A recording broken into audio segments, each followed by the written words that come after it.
pledge allegiance to the flag of the United States of America and to the republic for which it stands, one nation, under God, indivisible, with liberty and justice for all.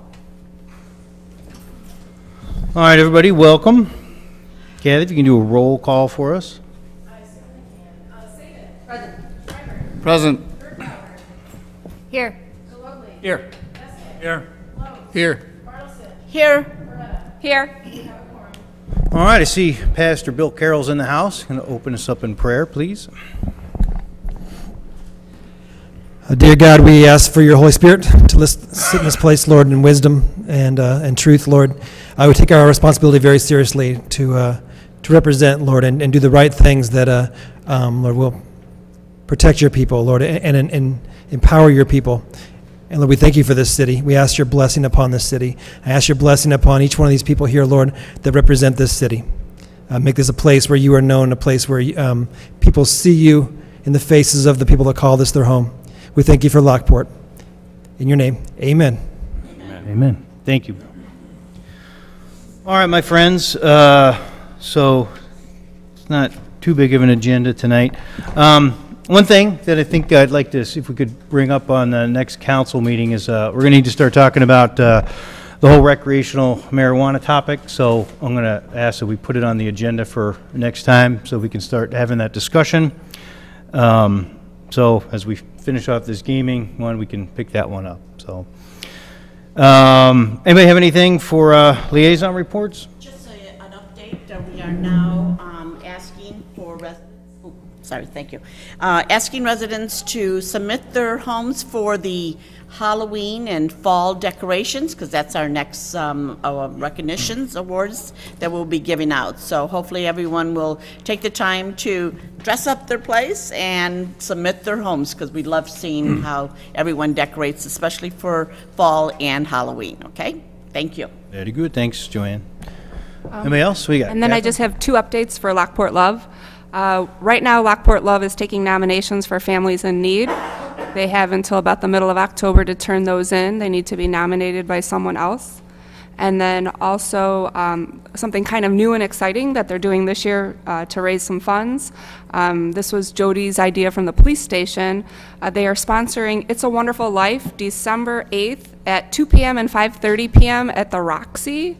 Tickets will be $5, and they'll be sold on Eventbrite coming up. So there's 2 showings, December 8th, and they'll be selling bells, so when Clarence gets his wings in the movie, everyone can ring their bell. So it's just something different. Nice. It's right before we do the distribution of gifts. Those will be the following weekend, and so it's kind of a fun time for Lockport Love coming up. Thank you. All right, very good. Anybody else?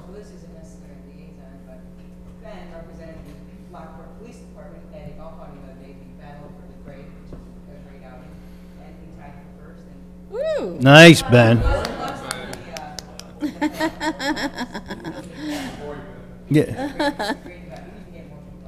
Ben's our ringer, by the way. You know, in this gig, everybody always asks you to play golf. I'm like, hey, I don't play golf. I got to go to work. And so, but I send Ben. So Ben's our ringer. So, yeah. All right.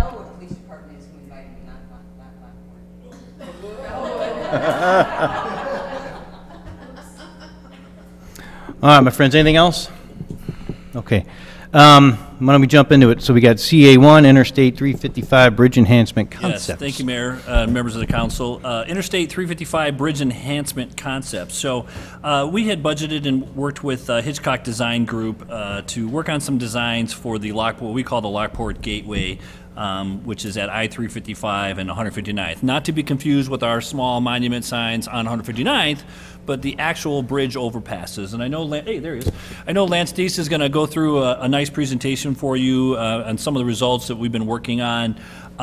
You know, I think this continues the spirit of the Lockport Gateway. We look at other communities, you know, Burr Ridge comes to mind, but I think ours will be better someday. But, you know, it's kind of a nice enhancement for visitors and residents alike. We would only proceed on something like this if we were able to get a grant, but we needed to kind of get a design, get some feedback from the council in order to start applying for these grants, typically 80-20. I know Lance is going to talk about some cost projections at the end of it.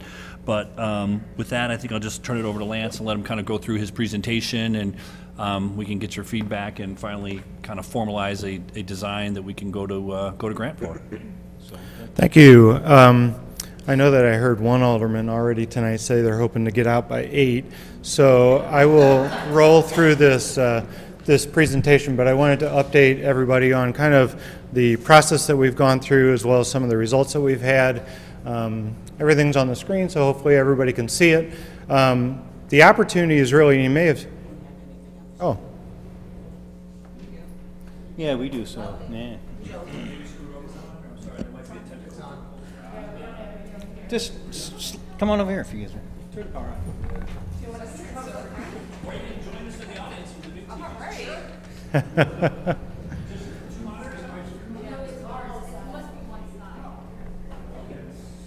Go ahead, Lance, sorry. So, you know, you may have noticed on the cover slide that I intentionally said brand awareness. This isn't just a bridge improvement, it's also creating an awareness of where Lockport is and who they are, and so it's our opportunity to expose, you know, our community. A bunch of different places that we can start to look at this. Archer Avenue, 143rd Street, 163rd Street, 159th Street, the future Bruce Road interchange. So we're actually extremely fortunate because we have lots of interchanges and lots of bridges through our section of 355. We're probably one of the few communities that has this many opportunities for exposure in the entire 355 corridor. Currently, this is what we look like to everybody. So we are lumped together with Orland Park and Homer Glen. Once you get closer, we lose all kind of recognition of who we are. There is one little downtown sign that's now out there. I know that doesn't show up on this, but other than that, we really have no recognition of anything out here. This is our bridge, that's 159th Street. So there's no way that anybody would recognize that Lockport's even here without the signage that's on the road. This is what we've done so far. So the 159th Street improvement, which is awesome. It looks great for everybody coming from the north to the south and getting off at that exit. Nobody on the road, though, knows where we are. The other sign that we have is a part of the development that's over on the south side of 159th Street. That's in the process. That's another great recognition opportunity. On the south end of Archer, introduces us from the south when people come from Fairmont and Joliet. And then the future Archer Avenue corridor study. What do we do at that intersection to, again, continue to increase our exposure? So what have others done around the country? Minimal stuff, just like the floor miners. This is a part of a construction project. You wouldn't do this in after the bridge is built scenario. You have opportunities for landscape. Some people have really done up the landscape in the infields. Some people take the bridge across and put their name across, all the way across. They change the color of the bridge beams. This is down in Champaign on I-57, putting columns in the middle of the roadway to represent U of I, create that connection, that brand awareness. Using the railings across there to create some sort of specialty railing, different floor miners that are used on the abutments and everywhere else, same kind of thing. Creating kind of a pedestrian node at the intersections, at the corners. Not really appropriate for ours because there's not a lot of pedestrians at 355 on 159th Street, but the idea is still there. Burr Ridge, I'm sure a lot of people, anybody that's driven on I-55, this is the only location on I-55 that has enhancements like this. This is actually one of our projects, one that we're really proud of. Turned out really nice. This is one in Greenfield, Indiana, another one of our projects. More simple, just simply has the iconic elements on the corners. Bridge lighting. Nighttime comes, lots of enhancements go away at night. So what can we do at nighttime to enhance it? Other people really create gigantic gateways. And then you go way overboard. This is Columbus, Georgia, down by Fort Benning. As you might imagine, it's got a much more federal looking appearance. So our corridor itself, looking at really the primary entrance into our town is that 159th Street. Especially for those, it's the most recognizable. It's where all of our commercial areas at. Archer Avenue intersection is really far away from our downtown and quite a bit of ways away from, you know, connection to the community. One of the things that we're working on in the planning study. So Archer, 143rd, down at the future Bruce Road interchange, those really we consider as secondary locations. And then tertiary are really just the bridges, the overpasses that we have. They don't have an exit, they don't have an interchange, but it's something that is really kind of in third place, quote unquote. So at the existing interchange at 159th Street, we have the infields that are there. There are already some of the new trees that you may have seen planted in those intersections as a part of the tollway tree planting project. We have the blue circle there. That's the existing sign that was recently done and the median that was done to the south. Maybe there's an opportunity to put something and redo the median that goes to the east when you come from the south to the north, because right now that doesn't really have a recognition for anybody that's coming north and going east. It's just simply we have the one for southbound folks. And maybe there's an opportunity to even share it with Homer Glen. Maybe there's an opportunity to create a recognition, share costs, all of those different types of things. So we went through a whole series of different alternatives. This is a model based on the 159th Street road alignment, bridge structure, everything else. Looked at a whole bunch of different things, ways that we could amend it. The key thing here that we look at is it's an existing bridge. So we're not going to come through and do a whole bunch of floor miners. We're not going to repaint all the structure because that's really hard to do. But we can add things above and beyond what the basic bridge has. So this is kind of where we landed as far as a preferred option. What you see here are 4 columns on the 4 corners that have the Lockport logo that we've used in a variety of different locations, trying to be very consistent so that our brand awareness, brand approach for all of our gateways is very similar, trying to lump a lot of trees together to create mass. If you've been at interchanges where they use a lot of small plants, they don't create the presence, they don't create an awareness. So we look at having lots of mass, whether it's in flower during the spring or just create a big green area. That's the one that gets the approach when people are going by at 75, 80, 90 miles an hour, as we all know people do on 355. The other thing that you'll see on here is the application of Lockport lettering on the beams underneath the bridge. The bridge beam color doesn't change in this, it just simply stays the same, so these would be applied to the bridge itself. This is what it looks like when you're coming north off the expressway. This is what, the idea of looking at it from above on the roadway itself. You can see the improvement to the median that's over on the east side of the interchange over there in the distance. This is what it could look like at night. So we have the daytime application, we have a nighttime application. So we would underlight the bridge parapet wall so that it's shining on those letters all the way around. We uplight those columns, and the beacons on top are representative of something that can be an attraction method. Maybe, and this is something that you would have to work with the tollway on, the opportunity to do color changing light so that you represent different holidays, different times of year. There may be opportunities to do that. Tollway, it's been done lots of different places. It hasn't been done in the Illinois tollway yet. So that's one of those things that you'd have to get approval for, really work with them to make sure that it works. When we look at our secondary opportunities, that's where we start to kind of peel away the layers of this, but we want to make sure we have consistency all the way through. So maybe on the secondary ones, we only use 2 of the columns. So we use them on the opposite sides of the exit that you're coming up on, or flip that and use it on the other ones so that you have that recognition, but it's a lower cost. It's not quite the same, but it's a secondary exit. And maybe at the tertiary, this is where you only do the planting. You only do the massing, so that when you're coming through town, you always see a very consistent appearance all the way through. So why now? The ITEP program, which is the Illinois Transportation Enhancement Program, pushed their grant submittal deadlines to next October 2020. And the great thing about it is that as opposed to requiring preliminary engineering, which was the old method of submittal, so municipalities would have to spend hundreds of thousands of dollars to get all the engineering done without a guarantee that they actually get the award.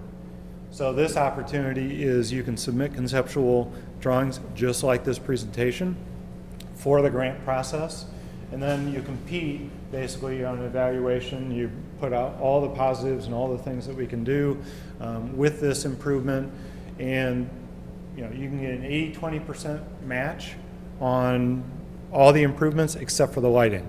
Lighting comes at a 50-50 match.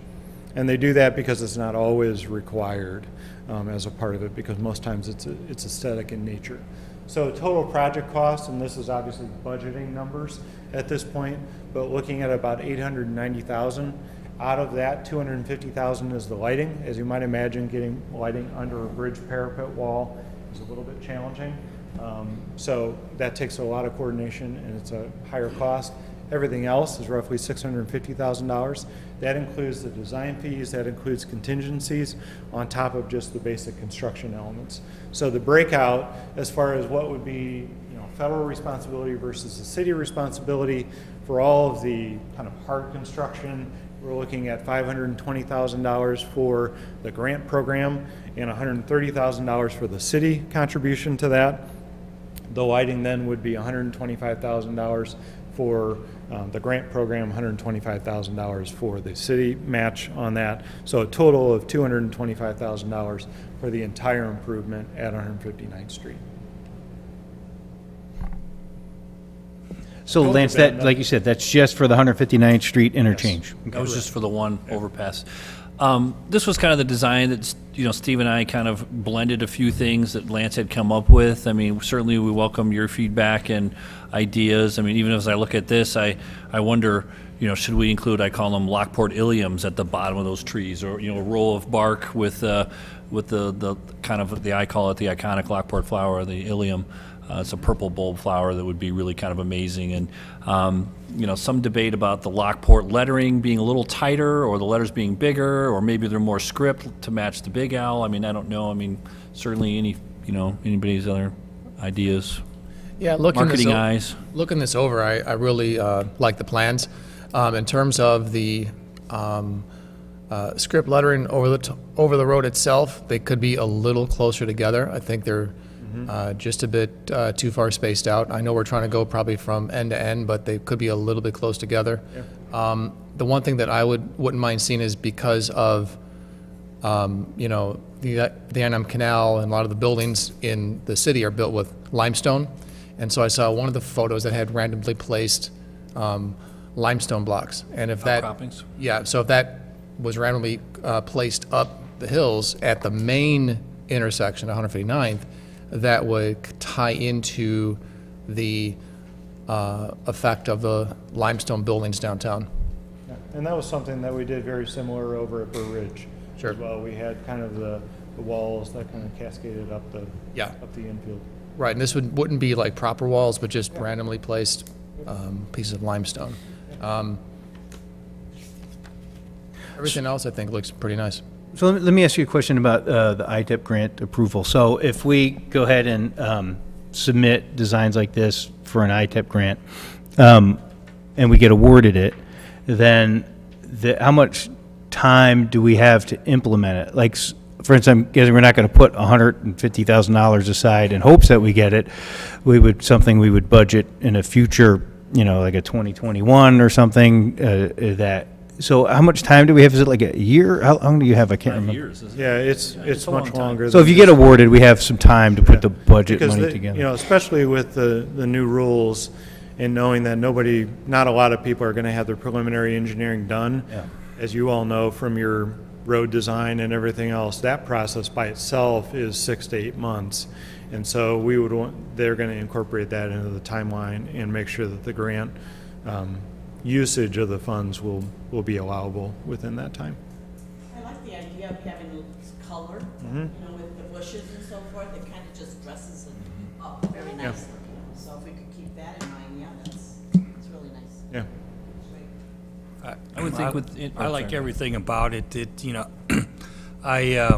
Whenever I drive by Burr Ridge, I think I do what everybody else does. You turn and look at the entrance. I was really impressed when they did it down in Champaign. You always know where you are when you're traveling on 57 at that bridge. So I like it. Darren doesn't like that he misses his exit all the time. I also want to say live here. I like it very much. I just want to tell you that I bleed Lockport maroon and gold, so I'm always a favor of having maroon and gold as our colors. I was going to say something along those lines too, just to say, because even if you were trying to tag in Homer Glen and Lockport, they're both Porter still. So, I mean, you could We kind of, don't want to bring Homer Glenn in this. well, I'm just saying, they're both Porters versus, I think Yeah. it would look silly when you said if the sign was half Lockport, half Homer, it wouldn't be as much of a ooh. Yeah. We could do something different on that one.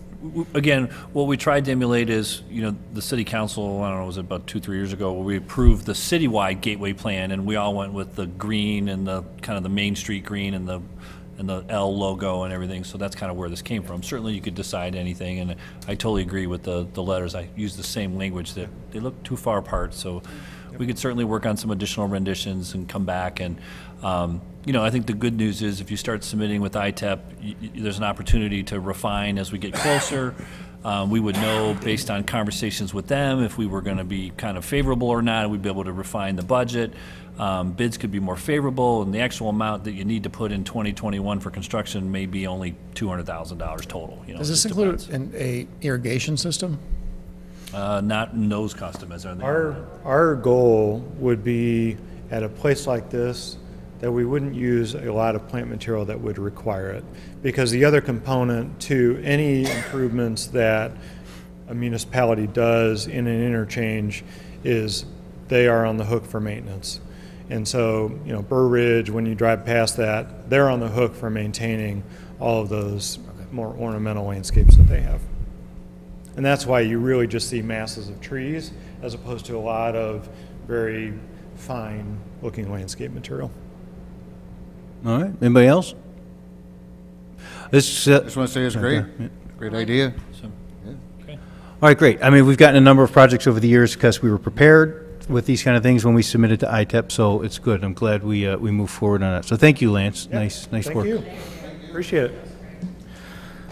All right, got an update on our bicycle plan. Yes, thank you, Mayor. The next item, we're going to have a short presentation. If you recall, we had our friends from JSD, Lori Virlo and staff, come out and give us an update back in August this year on where we are with the bike path plan. We've continued to make progressions on that. This is still a work in progress. I'd like to have her do a presentation. We'll kind of go through it, give everybody time to kind of reflect on it, and not bring it back to council again until October 16th. So we can do a formal adoption, and we can get everyone's feedback and have a good chance to review it all and make sure it's what we're thinking we're going to be. So with that. All right, so yes, good evening. Good to see you all. As Ben said, my name is Lori Vero, and I have my colleague Sarah Dreyer with me tonight as well. And she is passing out to you the most up-to-date plan, so the one in your agenda packet. We have made updates in the last few days because we're still working, which is our goal. So this is the most current.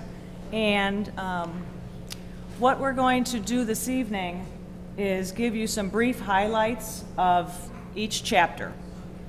And then we're going to ask you, and Ben will cover more of this, but then we will ask for comments from everybody. And then we will take those comments and put them into the final for October 16th.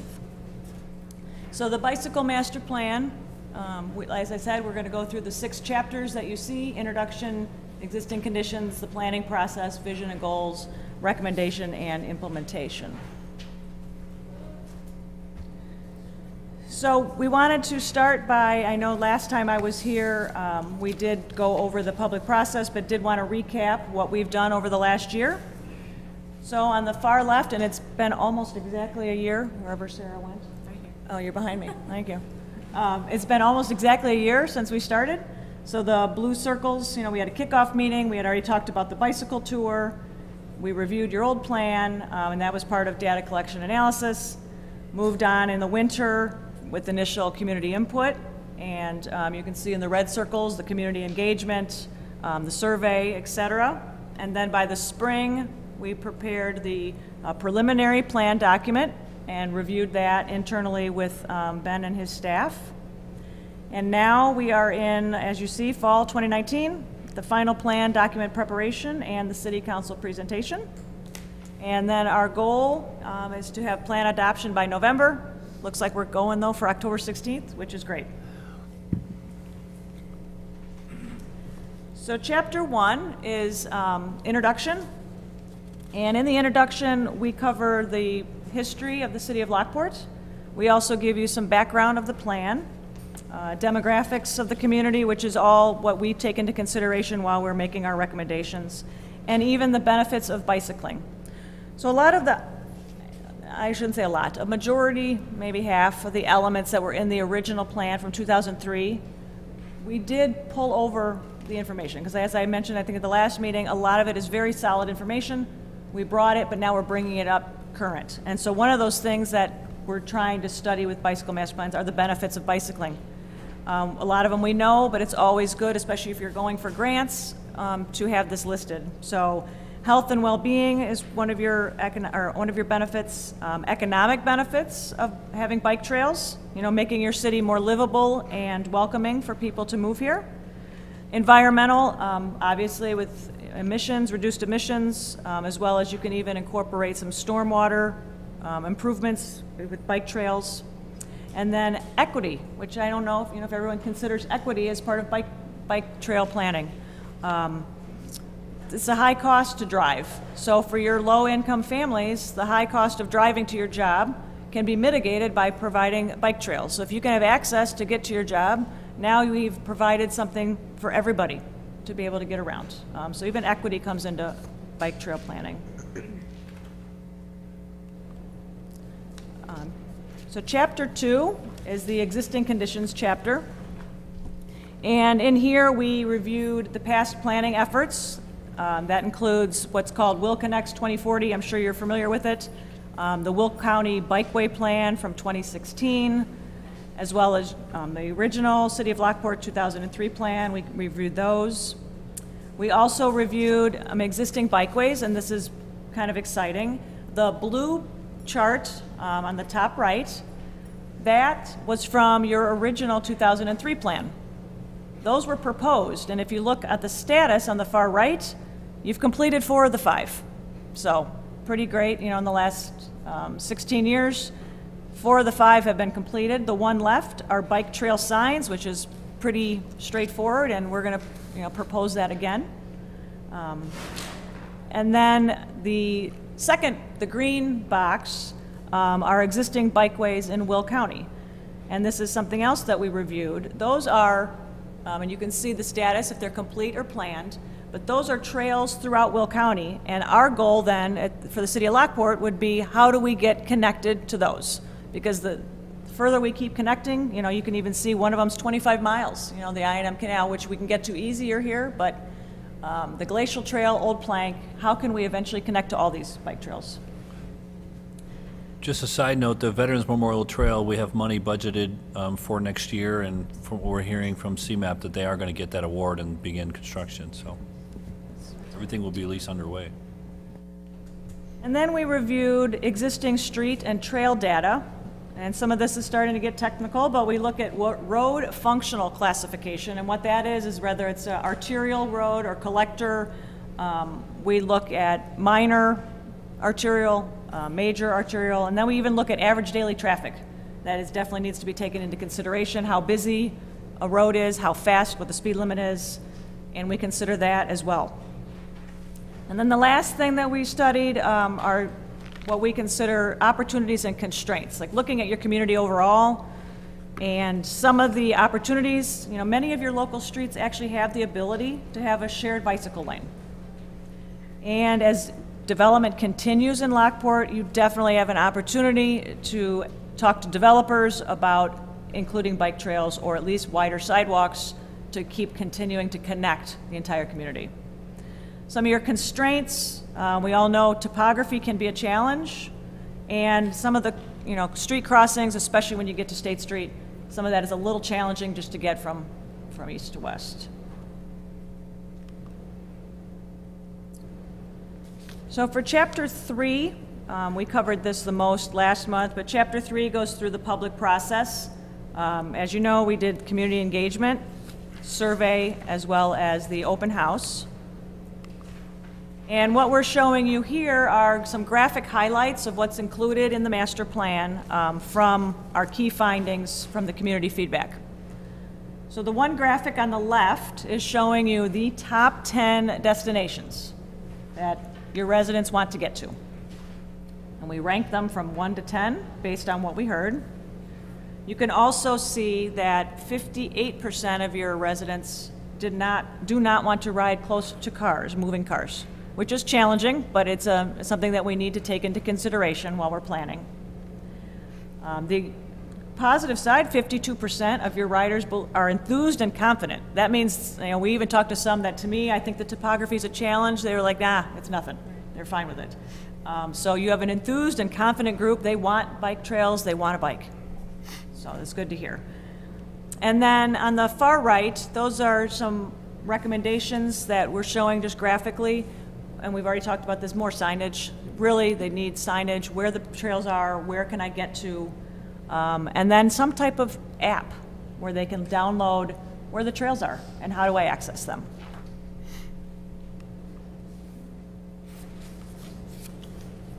So Chapter 4 is vision and goals.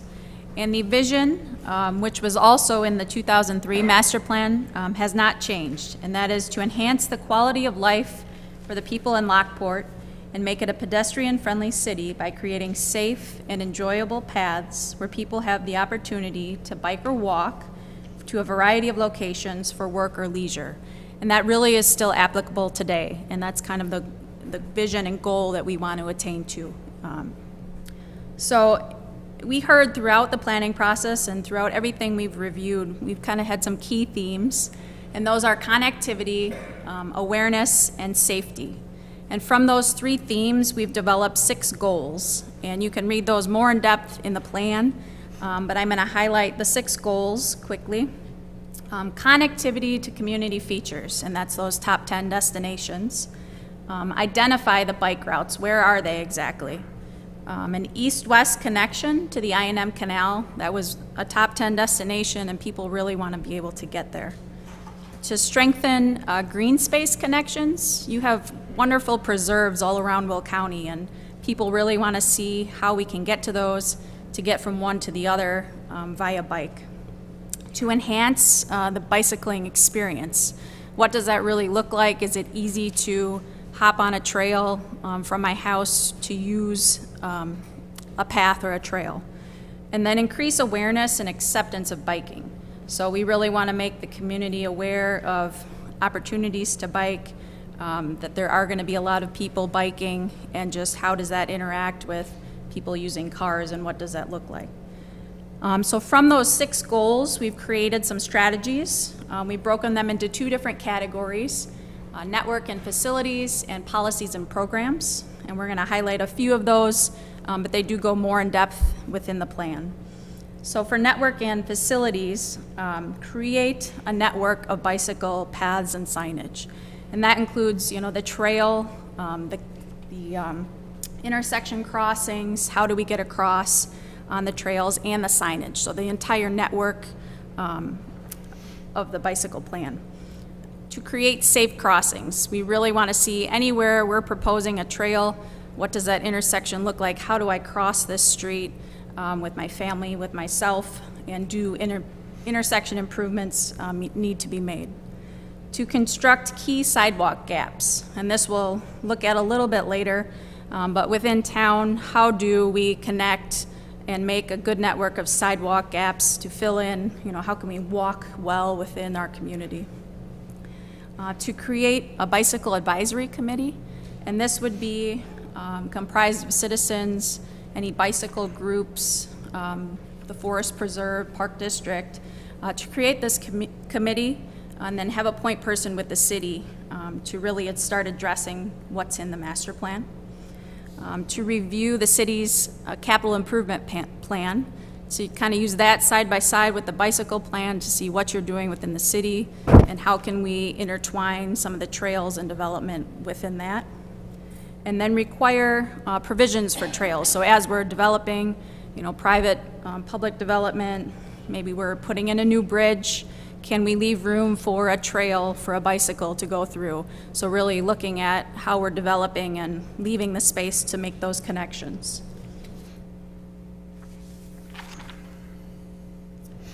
So chapter 5 is the recommendations chapter.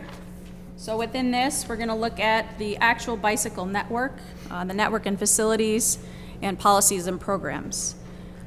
What is exactly a bicycle network? And again, we said that's the signage, the trails, the pedestrian connections, and the crossings within it. And we heard throughout the planning process that 86% of the people would like an off-road trail. They don't want to be biking next to vehicles. So that, in our mind, when we're looking at where we're trying to connect, that's really key, and to try and get people off-road so that you have more people using the trails and the network. So the 4 different types of paths that you see here, we have a shared use path. This is totally off-road, pedestrians and non-motorized traffic. We have a shared bicycle lane, which is typically 20 to 25 miles an hour for car traffic, more local streets. This is sometimes used when your streets aren't wide enough to provide the buffered type of path. And then we do have a buffered, which is a wider street. It had 20 to 30 miles an hour, a little bit more traffic, and that's why the buffer is being used. And then we have the shoulder bicycle lane, which is more of a rural area, lower traffic but higher speeds. This one is not, I don't think we just have a couple proposed within the plan. We don't really have this in many of the streets. So those are the types that you're going to be seeing in the network, which is next. So the proposed trail network you can see on the map. This takes into account all the past planning efforts and documents, being able to get to the top 10 destinations, which you can see are 1 through 10 on the map, creating an overall loop that you could ride in a full circle around the community, connecting east-west and north-south. We want to note that some of these connections, to make the key connections, we do go into the township. We're connecting to a preserve, which is Will County, so there would be some coordination and cooperation between the entities to make some of these trail networks happen. On the legend, you can see we have the pink dots, which are the proposed shared use path. So this is off-road. So we're trying to use mostly off-road if we can, if space allows. And many of these proposed are actually taking the existing sidewalk and widening it to create the path off-road. We have the orange is a shared bicycle lane, so that's more in town where speeds are lower and you can ride, you're not having tons of traffic on those streets, so they're applicable there. And then black is a buffered bicycle lane. I think we only have it up on 135th there. And then blue is a planned, already in the works, so Veterans Memorial Trail, and then the off-road trail right by the high school, East High School there. And then we have the top 10 destinations are listed on there in order of wanting to bike to them. Proposed underpasses and intersection crossings. So anywhere there's a red dot, we would want to look at where that trail is crossing a street, what does that intersection look like, and how do we get across here. So some of the key connections, we have north-south Farrell Road. That's a pretty big primary trail there. And then north-south within the city of Lockport using Jefferson and Washington Street. East-west, we have the ComEd easement on the north. We have 163rd, 167th, and Bruce Street. So some of the east-west connections over into the city and into town. The next here, we've outlined a recommendations chart. So we've taken each trail proposed, where it starts, where it ends, if it goes on different roads within that, what type of bicycle lane is going to be used on it, and then any notes that we have had throughout the planning process. So that chart addresses every single connection that would be made. And you can see an example on 2nd Street, the shared bicycle lane coming from Heritage Village, a concept of something on road that you could use. Color is really nice because that drivers see that and it makes it a little bit easier to bike and more aware of bikers as they use the streets with the vehicles. Oh.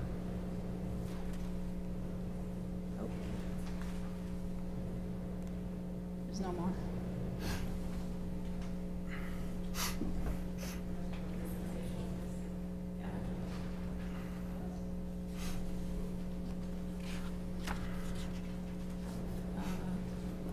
One, two, three, four. You have it on a stick if you want to switch it. Okay.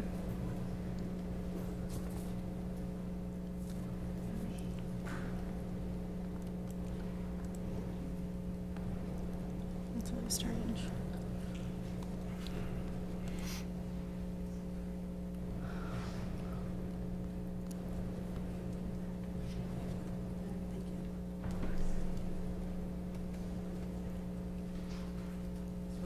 Bring a jump drive with you. Right here. Just in case.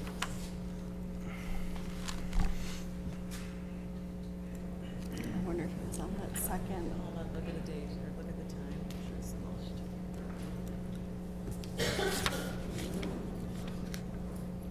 This one here. The latest date is, yep.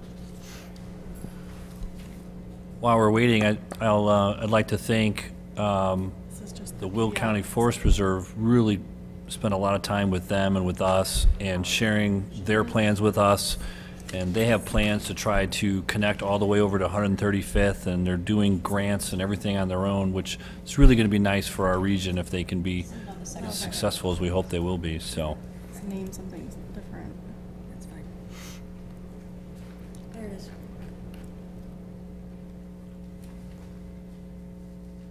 There we go. So you're here? Look at that, right back in. Yep. Perfect.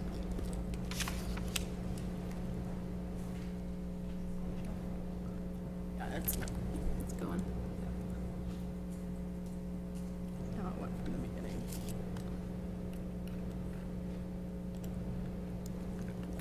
There aren't any options. Little, just go. Right up on the orange, up.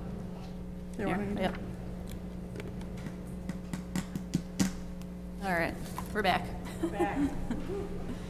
So the next slide here, this also shows a shared bicycle lane. This is on Parkview, coming from Delwood Park.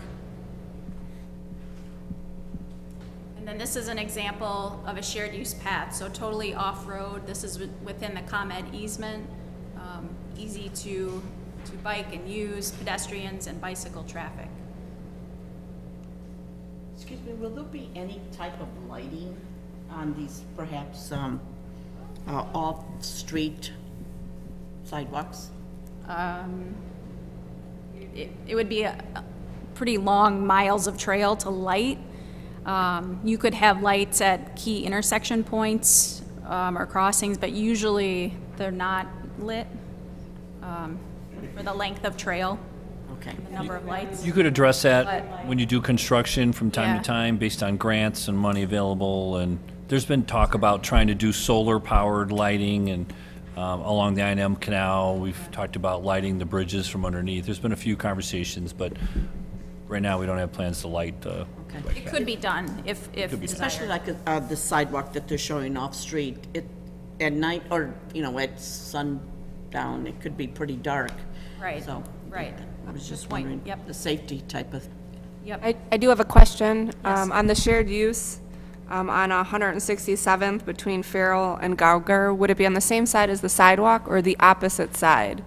The reason I ask, if it was on the opposite side versus the same side as the sidewalk, people that live in Longbow or Dakota Glen would be able to walk to the high school, versus right now there's not a safe way to cross to get to the sidewalk. So that has been brought up between those two subdivisions to me. On that one, our intentions would be to widen the sidewalk to 10 or 12 feet, to utilize that, and then provide and look at a crossing to Because to there. cross on 167th would probably be very hard, because the cars go pretty fast there.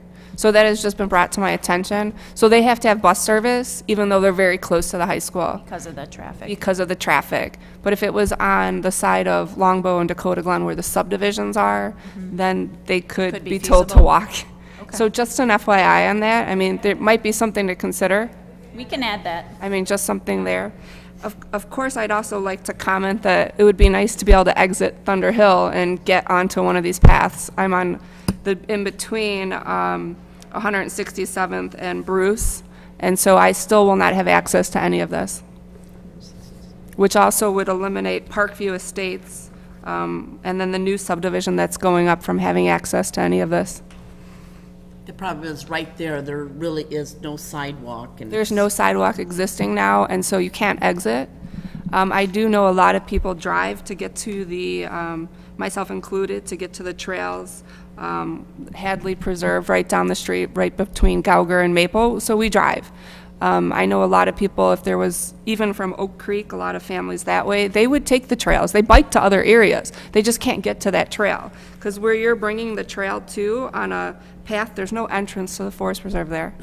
The only entrance is, if you follow the red, your pink proposed shared use path all the way down to past Oak, Right. to where the forest is, there's no entrance right now. The entrance is only where the green is on the east side, not on the west side. Okay. So if you followed the dots further down on Gauger, you could at least enter the trail, which is the Forest Preserve Trails. Okay, we can look at that. Thank you. See, so the entrance is here for parking, and parking is here. There's no. So the next slide are selected highlights from each of these three categories that we talked about earlier. Network and facilities, addressing the sidewalks gaps map, which you can see here. The top 10 sidewalk gaps are in red, and those connections would make and fill in some of the network right within downtown Lockport.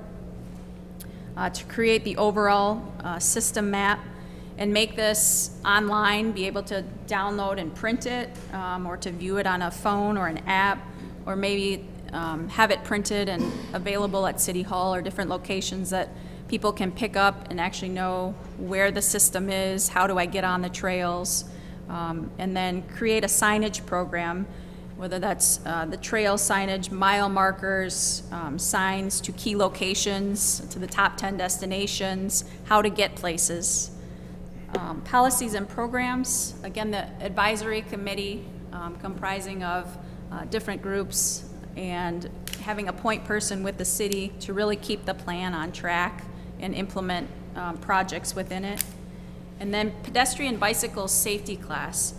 We thought that it would be interesting to maybe introduce it into a health or phy-ed curriculum, as well as offer it, maybe through the fire station, but really to offer it at different levels of education. So young kids learning how to bike, they understand the rules of the road, how to bike, and continue to grow as the kids grow, to really get people familiar and comfortable with biking, because I think you don't want to do it if you're not familiar and wanting to get out there. So, and then funding.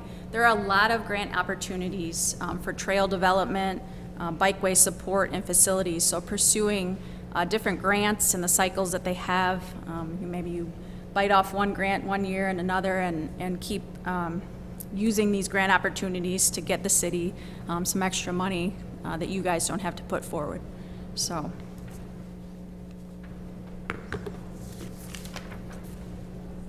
So our last chapter is chapter 6, and that's the implementation chapter. And we have broken this down into, the first would be considered immediate actions. Adopt the plan, that's kind of straightforward, but got to do that. And as you've heard Sarah mention, start with establishing a bicycle advisory committee and a bicycle coordinator position. So the bicycle coordinator position, either it can be a new hire or it can be an existing employee for the city, but the idea is that is the point person then that would report to or talk with the advisory committee, just to keep this moving forward. And if you have one person appointed, they can keep going and get things accomplished.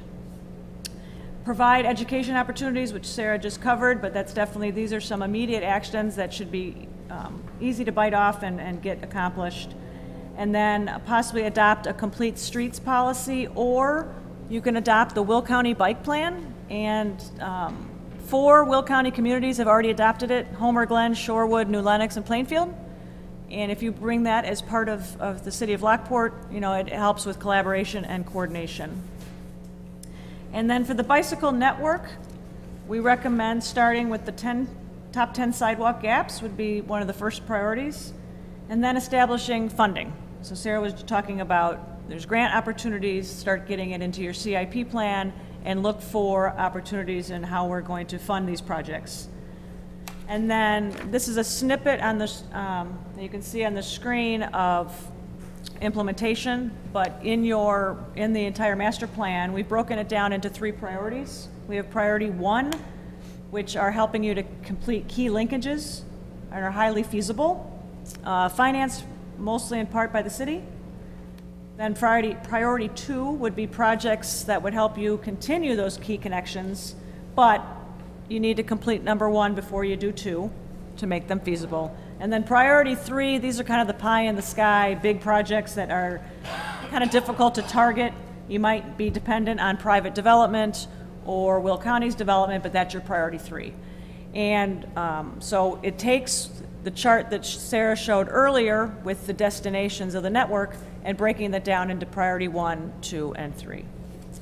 And then the last part of the implementation chapter, we give you an overview of general costs, and we have to say general because some of these projects, depending on the scope, can vary widely in cost. And then we do offer some maintenance recommendations that you can take into consideration when you adopt the plan to maintain your trails as you put them in and once they're in. So with that, thank you for the opportunity to present the draft to everyone, and are there any questions? This is great. It seems like it starts to connect everything, and the more sidewalks and bike paths we have, the better it is. We just don't have them, sidewalks yet. You've got some good bones. I mean, there's a really good to start with, so yes. All right. Thank you. Thank you. All right, my friends, sounds good. And a lot of work went into that, so thank you, ladies. All right, I'm going to mosey on to AT1.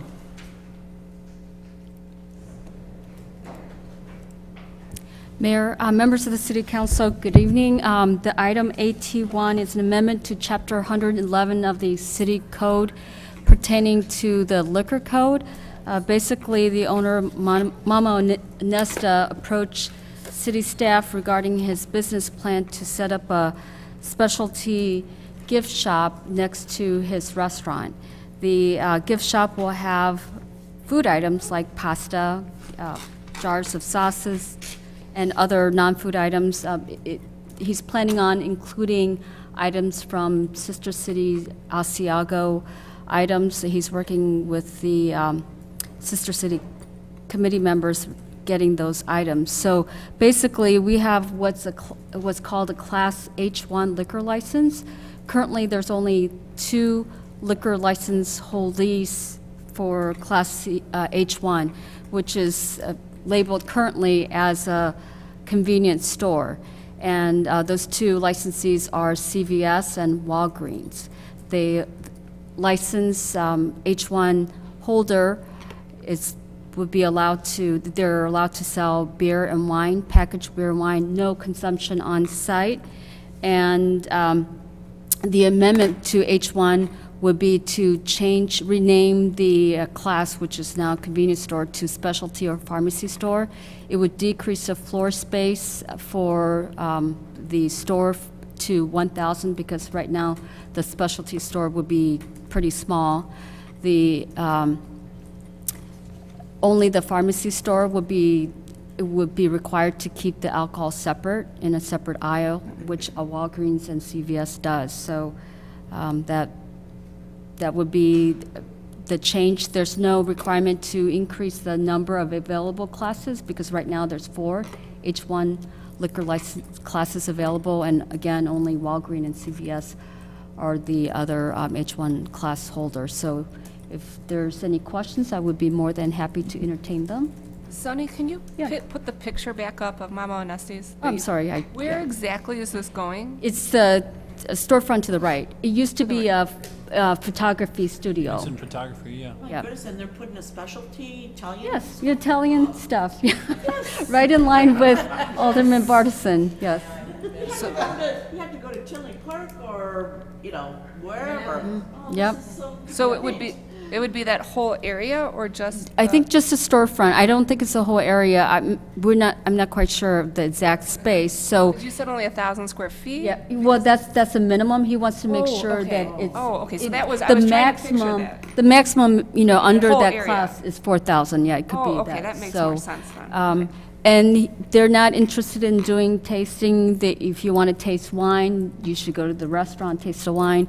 But it's sort of like a boutique shop, gift shop. If you want to, go Christmas shopping or holiday shopping or, birthday shopping, you could have a basket of pasta and, pasta sauce and bottled wine all packaged up in a basket. He's also planning on having wine glasses etched, so you could have it etched. It could be a bottle of wine etched, and so he wants to kind of specialize in Italian specialty food and other gift items. no deli, though. Well, not a deli. Yeah, they may have maybe, cheese and crackers, but you should always go to the restaurant if you want full food, service. So. All right, sounds good. Does anybody have any concerns? Are we good?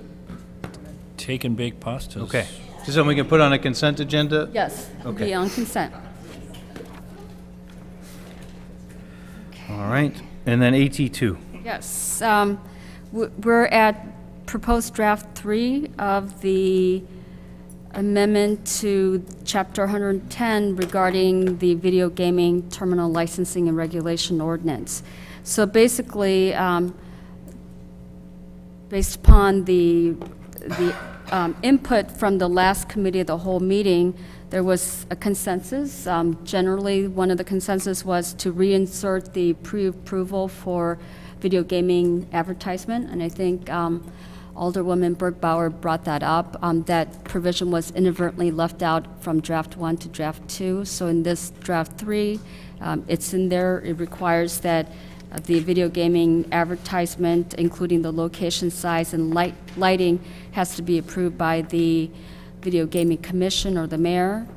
The other provision that was changed from draft 2 is that the new video gaming establishment must hold either a Class C2 liquor license, which is a restaurant with entertainment, or be a truck stop. And truck stops are not required to have a liquor license, and that's why that exception was there. Obviously, if there is a truck stop, they would have to go through the typical approval process, going to the Planning and Zoning Commission and everything else. And again, if there's any video gaming machines to be operated from those truck stops, they would have to go through the application process for a video gaming license.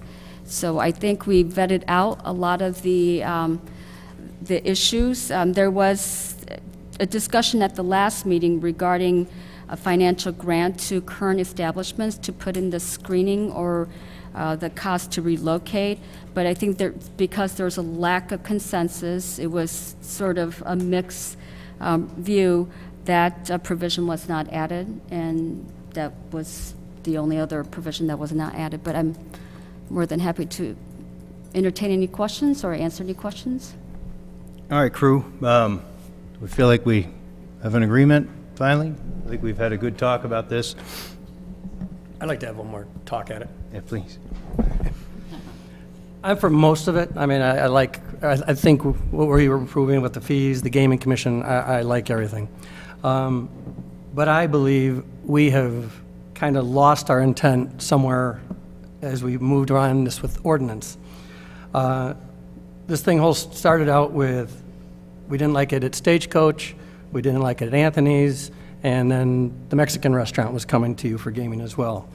And we originally started and said, Well, we don't mind it in Stella's, we don't mind it in Jackie's, we don't mind it at Richie's. I mean, we don't mind it in those locations. What we're trying to do is stop it in our restaurants. So I believe where we lost our intent is by saying, allowing the future gaming only to C2 restaurants and truck stops. 2 weeks ago, I received emails from Wendy, Tina, Rosemary, Janine, Nancy, Amy, talked to the Lifts, talked to Joyce Varsic. And their biggest concern was the same thing we had, was I don't want to go to my restaurant and have gaming in my restaurants. So here I am in 2 weeks going to go back to them and say, wow, you're going to be so happy with City Council approved. We, going forward, are only going to allow gaming at our restaurants. That is exactly what we accomplished. So I believe we need to allow the bars to still have it, the places where they're supposed to have it. So in the future, when Uncle Richie's might want to sell, or Jackie's might want to sell, or Stella's might want to sell, well, they can come to us and say, yes, you're still going to get a bar license, and yes, you can still have your gaming. But no, we're going to tell them, not only can't you be a bar, we want you to become a restaurant. And guess what? A restaurant with gaming, which is just what we're trying to stop. So I like that we have our checks in place. I mean, we are putting the commission together. We have the mayor in place. So let the system work the way it should be, that they could come and say, I mean, we're still going to deny, I mean, we're still going to look at the restaurants. We're leaving it as restaurants, so someday that balloon restaurant might show, and we don't want to deny it. I understand that.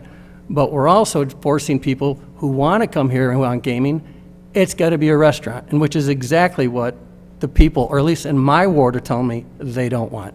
So I believe we need to change the wording on who we award the licenses to or gaming permission to in the future. I think that could help. Yeah, you know what? I'm all in. That's where I wanted to start, JR. Yeah. The truth was I tried to compromise to keep you and Darren happy because both you guys in the beginning were mad at me for like trying to interfere. I wanted to cap it and be done. And you guys were like, no, what if a restaurant wants to come in and have gaming? I'm like, all right. So I tried to work with both you guys to come up with language that made you guys happy. I'm glad you're thinking this way. It's the way I think we should always have been. So I tried to come up with a compromise with the C2, just in case there was like some magical restaurant, because that seemed to be the big concern, was that, you know, we don't want to, we are capping it at 18. That means if somebody wants to come in that, you know, nobody can live without. I think it was you who gave me the Al Steakhouse example. It's like, okay, there's an opportunity to have a council make a new license if that's the case. I'm just fine with it if you're in a position where you don't want to make it a C2. I think then, at that case, probably the only person that's still hot for that would be Darren. I don't know if anybody else is that way, but really, that's why this has been taking so long, quite frankly. Where's everybody at on this? What we did is we took out the Class A and Class B licenses. And I brought that up at the last meeting. I thought that was going to be in here. I don't see it in here. In the bullet points, maybe it is in the whole thing, but so once again, something was taken out. We got rid of those classes because you asked me to take them out and put C2 in, Darren. No. You're in my office, and you asked that. Well, I believe it's something as easy as just putting those two back in. And getting rid of the C2, and if they're going to be in a... But you still have the C2, but you still... The whole point 2 months ago was the C1 liquor licenses. And and I wanted to go ahead and I wanted to concentrate on the C1, and we went off on these tangents and we tried to parse words, and it was really simple. C1s, no video gaming, end of problem. And it's all we had to do, but we didn't do that. So last 2 weeks ago we get this and say, wait a minute, there was something that was in the bullet points that we never even discussed. I didn't like that. You know, it's really simple. Well, I don't think that we've wasted time. I think having the rules and stipulations in place for if a place were to come, and if there was to be an expansion, or if one of the existing licenses become available, that they should have to go through the process. I think all the work that we've done talking about how they should be screened and how they should have to have the fees and how they should have to have signage issues, I think all those are fine and legitimate and were necessary, because without those things, anybody coming for a C, or even a cap, because without those things, every C2 that came in that wanted it, we'd really have no grounds to deny it. And so I think it was the fine thing to do. Right now, it's just a matter of like, if it's for C, I'd be happy to say no C2, to be quite frank with you. I'm fine with that. Excuse me, but aren't, Yeah, well, that's not what JR and I aren't saying that. but aren't, What we, we're saying, aren't we accomplishing exactly what we want by bringing, maybe by bringing the 2 bar licenses, the A1 and the B2 back? Because you still have your C2 in place. That when that future restaurant comes, and you still also have a gaming commission that can work with. I mean, we know, is there going to be an A1 or a B2 in the near future? Probably not. It's going to probably be a long time out there. But don't eliminate it. What we do is you still have your commission in line for that. So if a new tavern wants to open up, you say, well, this is the rules on the new tavern. Well, I mean, and you, yeah, have, see, you have your rules on everybody. You have your C2 rule, and it should be in place. It should stay there and say, you know what? It's like, here, if you want to do it, this is the way we're doing it, and I believe. So basically what you're saying is you'd like to see to add the bars back onto it. Correct. All right, and so for me, I would say it's a bad idea. And I hear what you're going. It's like, well, if you're just going to tell them they have to add food, well, then they're just a restaurant with gaming. It's the having as we have just the old bars from the old days where guys just go in and get dollar drafts, and there's no food in them. That has been transformed over the years in most communities. Like Chicago doesn't allow a straight bar anymore. You have to have, it's a tavern. You have to be able to serve food. It has to be an establishment that takes a step. It helps us. It helps us from guys getting overly drunk at places that we just had, and somebody getting in a fight and getting stabbed, right? There's no food, there's nothing to temper the alcohol, so we don't push for, or we don't want to encourage having just straight A1, A2 licenses. And if it is one of these places goes to move on and sells, it's like, that's fine. It's a perfect opportunity to encourage to have food options in there. Doesn't mean they have to have the blowout and have a whole, giant kitchen. It's like, have some kind of food options within that place. Which is what you don't want. You don't want food. But what you I want don't gaming with their food. But I also don't want more bars. And if one of these existing bars turns into a place that has food, it's a transition to transform it without being so onerous that we tell them, hey, you got to get rid of your gaming. I've tried to work with the existing businesses and not be, just kind of shut them down. So it's allowing them to be able to exist, to move on. If they're going to sell one day, the only thing is, it's like, understand, we're not given, and we haven't given a straight bar license in decades. And so I don't want to sit here and encourage it by putting it in the gaming license requirement. I'd rather have that opportunity to encourage a place to start to transform itself into a food and beverage place instead of just a straight liquor place. We also have the requirement that 40% or more of the revenue is not from gaming, so it's not kind of a bar restaurant that really doesn't do anything other than become gaming, right? I just wish we would have this all started over a C1 license, and the original thought, the original conversation that I had with the mayor 6 or 7 weeks ago, let's just concentrate. If that's the issue, let's concentrate on that. And so now we didn't do that. I was very disappointed 2 weeks ago when the A and B licenses, which we had never discussed, was put in there. And once again here, I don't know. I mean, I just it's it could have all been solved with one sentence: video gaming shall not be allowed in C1 liquor license, and it would have been done 6 weeks ago. No, that's not true. Then I would have had every C2 license with gaming, and it would have just continued to expand. You would not have every C2 because I already had another guy we stick don't it have in there. We don't have it now. Anybody who's got a C2. You can't use words like every. People have C2 right now can do it. And we just saw it the other day. Pagoda House suddenly had games in it. They didn't even apply for the regular vendor license, so they're going to have to take them out. But that's exactly the problem, is if you're C2, you're allowed to have it, people were just putting them in. I think having a gaming license, all the stuff that we talked about wasn't a waste of time, and just saying no more C1 would not have solved those problems, Darren. Like what we came up with helped solve a lot of problems. The solution is to go ahead and, like Pagoda House, there's no entertainment there. There's C1, end of problem. It was that simple. It was literally that simple. And so we took a simple idea, expanded into God knows what we have now. We're going to pass something that absolutely nobody understands. Dude, come on, Darren, it's not that complicated. And then in 6 or 8 years, when none of us are here, somebody will go ahead and change it. And that's fine. So I'm done. You guys want to leave it, the language as is? Are we ready to vote with the language as is? Or do you guys want to shift it? Let's just do a straight up and down vote. We'll do a straight up and down vote next week. Yeah. Put it on as an action item, please. Okay. Thank you. All right, new business. I want to bring up something. So I see Florence in the audience. A while back, there was some concerns about our food trucks. You guys have probably seen Florence truck out there by Delwood Tire. Which is fine. I even went there and bought chicken. It's very good. I like it. I think food trucks are very popular.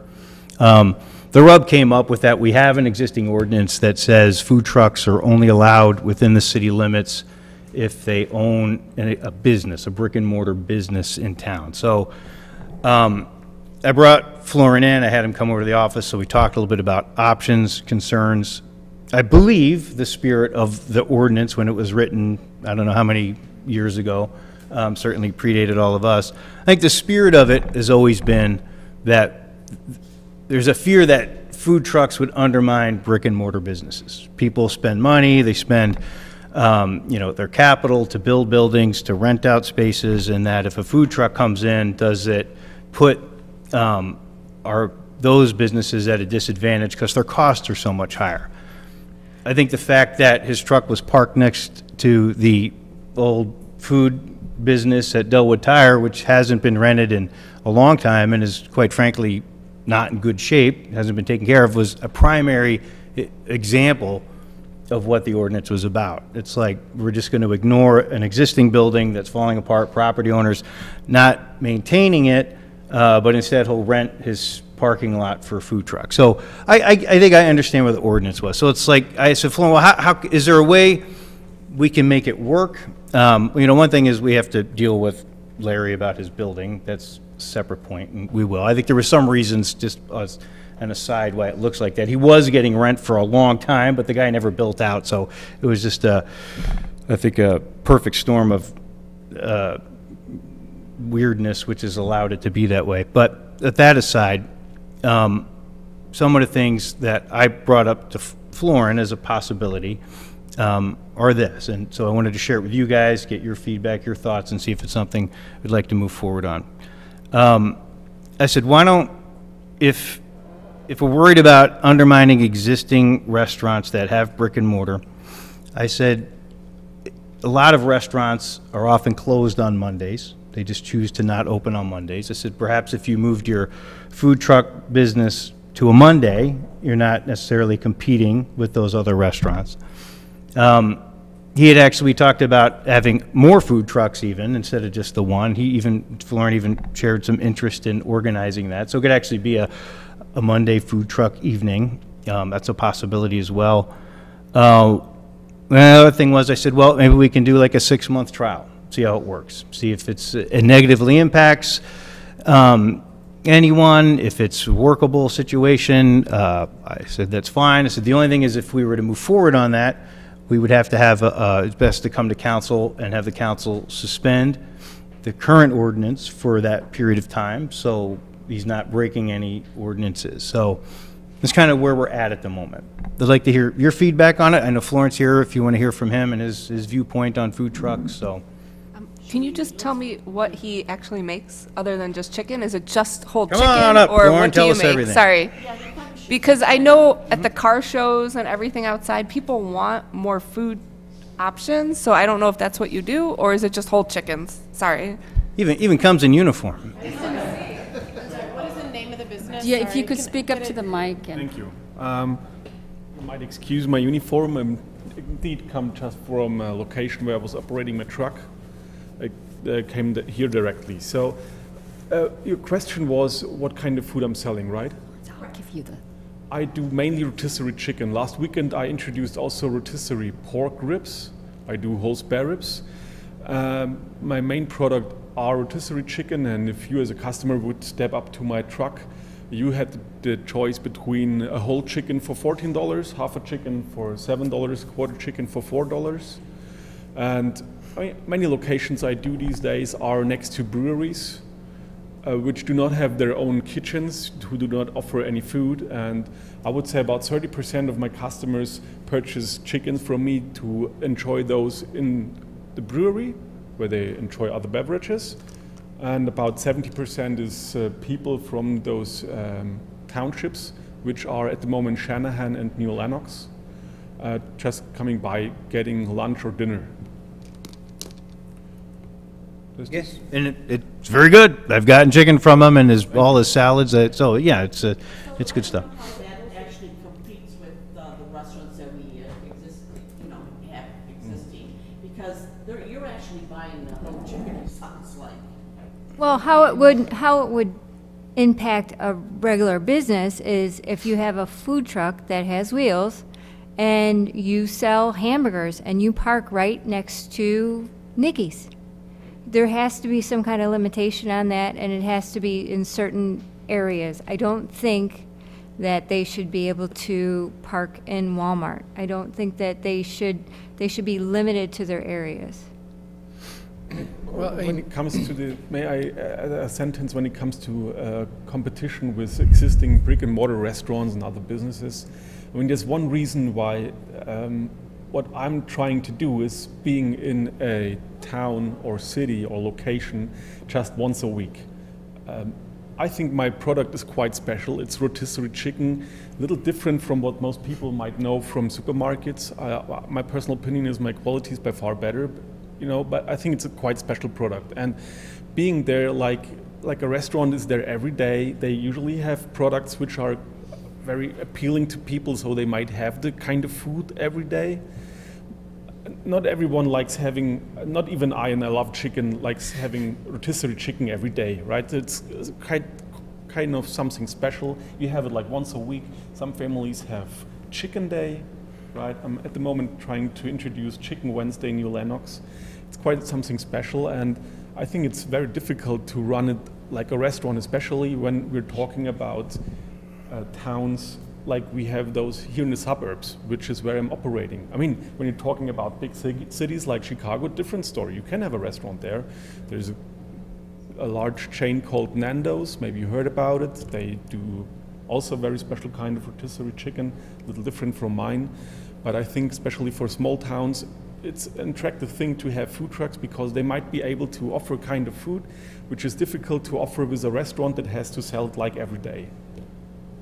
And the company I'm associated with, which is a German company, is doing this business for 50 years.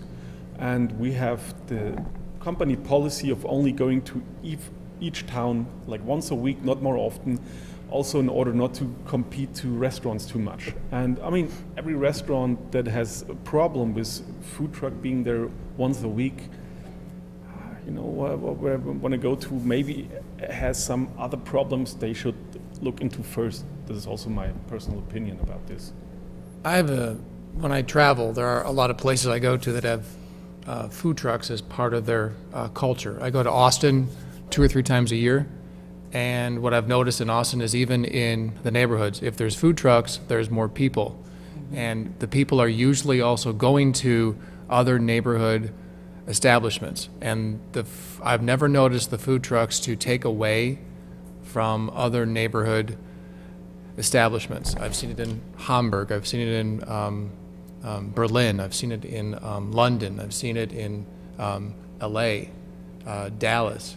It's not something that takes away from the neighborhood. I think I've seen them sometimes in downtown Frankfurt, or if there was a movie fest in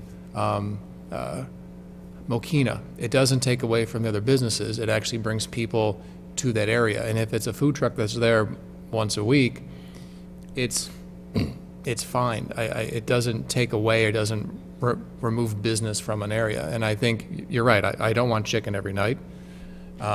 Maybe the pork would be cool too, but I think it's an added option. And if you know that those food trucks are going to be there at a certain time, during a certain time of the week, I think you have more foot traffic and more opportunity for local businesses to also perhaps be in the same area with their goods and services. Our high school every May has a festival, and for 3 straight days during the lunch hours, the students can go to food trucks out in front of the school. It really doesn't reduce much what goes on in the cafeteria, but it brings students together outside, and then other businesses latch onto the fact that those food trucks are outside. So you might see, pizza restaurants. You might see the local ice cream store in Tinley, like a Plush Horse shows up. So you have other businesses there that are able to latch on to the crowds that basically stick around because you have the food trucks. It isn't grab and go. It is eat and stay. And I think it's something that I think could work in Lockport. And I think with the character of some of the neighborhoods, with the character of some of the downtown, it's something that would work around here. And I'm hoping that we're able to perhaps modernize our code or modernize the rules we have in effect, that we can become one of those cities that offers it. Thank you. And I think the issue was brought up because our current code does require a food dispensing business to have a brick and mortar in town in order to have a food truck. So there are other municipalities, like obviously Chicago, who have an ordinance. They place a limitation on where and when the food truck could locate within a certain distance of a brick and mortar restaurant. There's been a challenge to that ordinance, and luckily for Chicago, the Illinois Supreme Court has upheld that type of regulation, saying because businesses that do invest in a brick and mortar store, they're invested in the betterment of the community versus having a truck, which you're not a property tax payer and all that stuff. And so not that there's anything wrong with trying to start a business, but that would be the type of regulations that could be ordinance that could be set in place. So you're not competing with the brick and mortar restaurants. Because right now we've allowed these during our own events, our own special events. Well, actually also at Butler School last year, every Tuesday, 6 or 7 food trucks came, and they were packed all the time. I think it's a great idea, especially once a week. I love the concept, even have more than one if we can find some locations, and like you say, it brings people down in the downtown. Our subdivision has a block party every year for the subdivision, and the 2 food trucks there are selling. I'm not sure Delwood Tire is the right location. Well, I think that we can work on that. And in the end, that's I think probably what made it so glaring, because it goes back to there's a brick and mortar building that's not being maintained by the property owner, and instead, and so I think that was part of the reason, that going back to the spirit of the ordinance, it's like, hey, we don't want to neglect our building stock in lieu of. I think everybody, myself included, likes the food truck and the novelties of it and the change of it. So that's where, when, like I said, Florin and I talked, perhaps we do it on Mondays when some of our other restaurants are closed. Perhaps we try it for 6 months, see how things go, see if there's any things that we're not thinking about, how it affects existing businesses, so we can get feedback in that respect. But you're right, the Delwood Tire thing is problematic. So either it's like, Larry, if you're going to rent Florin, you're going to have to clean up your building or do something with it. Otherwise, perhaps it's just finding a slightly different spot, I guess, if that were the case. Okay, and what else? I Anybody also else think thoughts? that they don't really necessarily compete with some of the brick and mortar, because the people that are going to the food trucks, a lot of them are the eat and go. They're eating on the fly. They're feeding their kids because they're going in between sporting events. So while some of them may stay and, you know, gravitate into the areas that they're at, a lot of them, you know, they're just not looking for a sit-down restaurant at that time. Have you guys ever seen the food trucks that are going towards Joliet on 171? The little shacks? That's something too that I don't want to see. You know, the little dollar taco shacks. The roach Go down, coach? yeah, go down that street. There's got to be. I don't think that's the kind of food truck that we're. Well, we can, those are, Never know. well, those are things that we would, if we were to ultimately, you know, write a new ordinance, we could certainly make sure, you know, what are the standards that we would look for in a particular truck. I'm sure all that stuff can be codified. Yeah, and I'm sure, because those, I mean, I have seen one or two of those before, and, you know, that's something, of course, we can write into the code, and maybe we can bounce off of what other towns use for their code for the trucks. You know what I want to ask, so do you carry special insurance because you are selling food to the public? Yes. You carry special insurance for that? Yes, the special insurance policy I have, every location I start, I'm reporting to the insurance company. You know, it's pretty holistic insurance. So with this insurance, the truck itself, when I'm driving the truck, is insured like a car insurance. The commissary, where I'm prepping my salads and the chickens and everything, is insured if I don't know, if anything happens over there. Because chicken, I mean, if it's hot outside or whatever, you know, you have to worry about spoiling it, you know, and getting someone sick. So I guess my question is, the insurance that you carry does cover that? Because that's a liability. Someone could, you know. I have an additional liability insurance. I mean, when it comes to foodborne illnesses, which is an important question, of course, it is a difficult topic. I was not able so far to follow through how those things are handled, to be honest, in the United States and in Illinois. I tried to. I made an attempt. It was quite difficult. My insurance covers topics like those to a certain extent, and I asked the insurance guy if it was possible to extend the coverage, because it seemed to be quite low to me. I think it was about $20,000, and I had the idea, okay, if someone really gets sick, like salmonella or something badly like that, 20,000 will probably not be enough. And he told me, no, it's not available. And I asked other insurance companies, it doesn't exist. Well, Floyd, let me ask you this question. When you get a food truck, you have to get a license from the Will County Board of Health or something? Yes, of course. If you want to operate a food truck, you have to be a certified food protection safety manager.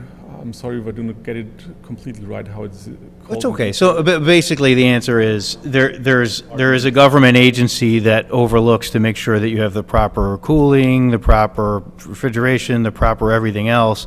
I mean, any restaurant you can get food poisoning from. So as long as, I think if we were to do a food truck, they'd of course have to submit to the city and say, these are we have a Board of Health certificate or something like that. Inspect the truck, the cooking, and the preparation area if there, I think it's, yeah, he called it a commissary. There's a kitchen he has to use that is also certified. Mm-hmm. Is there any liability that the city has to worry about at all? I don't think so, but Tony would say. It's anytime you issue a license, I mean, you can't prevent someone from suing the city, but we issue permits, building permits.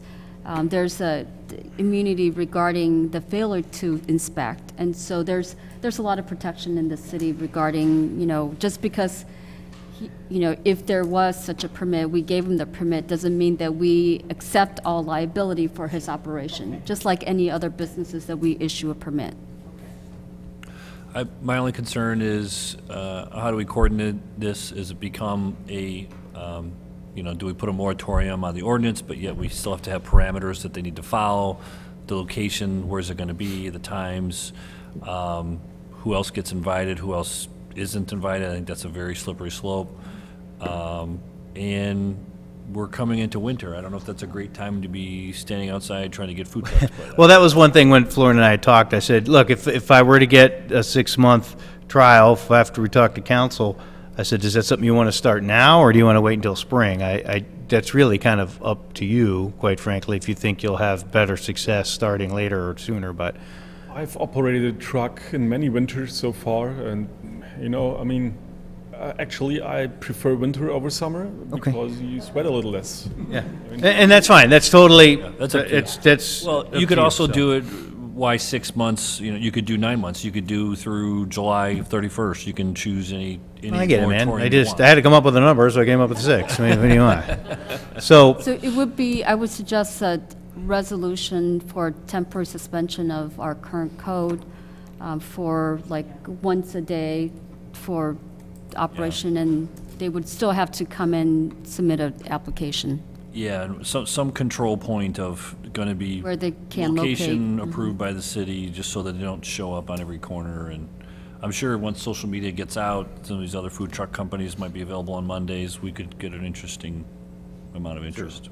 And like I said, I actually don't think Dillwood Tire is a bad spot. It's a great location. It's just that building being dilapidated and not taken care of bothers me. And so, but that's something maybe we talk to Larry or find something else. But I'm leaning more towards like repeal for 1 year. I mean, give it a summer, you know, between now and next October 1st or something. It's really Stephen, up are to we this. picking a location, or Well, I don't think at the city owned, or We're not. somebody else owns it and leasing it to the trucks? Yeah. We do have public parking lots that we own. I mean, Central Square and. My only concern is just that, the location. Yeah, Is and it just so for we- one, or is it for multiple? Yeah, on we the haven't same decided. day, I or- personally think if you're going to do it, I would recommend a location that is a single location. So instead of having them spread out through the city, if it's about creating a novelty experience for residents who like to do, it's like my recommendation would be it's consolidated in a single area, and it's done the 1 day a week. That would be my recommendation. My recommend, if we pick a location, the best location in town, be down at the train station. Plenty of parking. It's not very visible, though. I don't think. You have to be visible. It's all social media. Well, I'll tell you what. Why don't we do this? Because this wasn't on Committee of the Whole. Why don't we do this? Florin, why don't you and I have a conversation again? Maybe you give some thoughts about locations that you think that could work, and then what we'll do is we'll have this on the Committee of the Whole, where we'll talk about some simple rules, whether it's like, you know, come to City Hall, present your Board of Health certificate, what kind of food trucks, so we're making sure it's not just anything. And then by then we can have some location ideas, I think, by the next meeting, and then we can represent this then. Does that seem fair? I think we'd want to bake in, no pun intended, some rules where we can revoke those permits based on if we get complaints or, you know, as far as, I don't know what kind of complaints, but. Okay, and then we can confirm a timeline, whether it's 6 months or something else, so we'll. I see no need to charge a fee for it. I don't think, we're not trying to make money on this. No, that's not important. What's important is that we just make sure that they're following certain rules and parameters, so.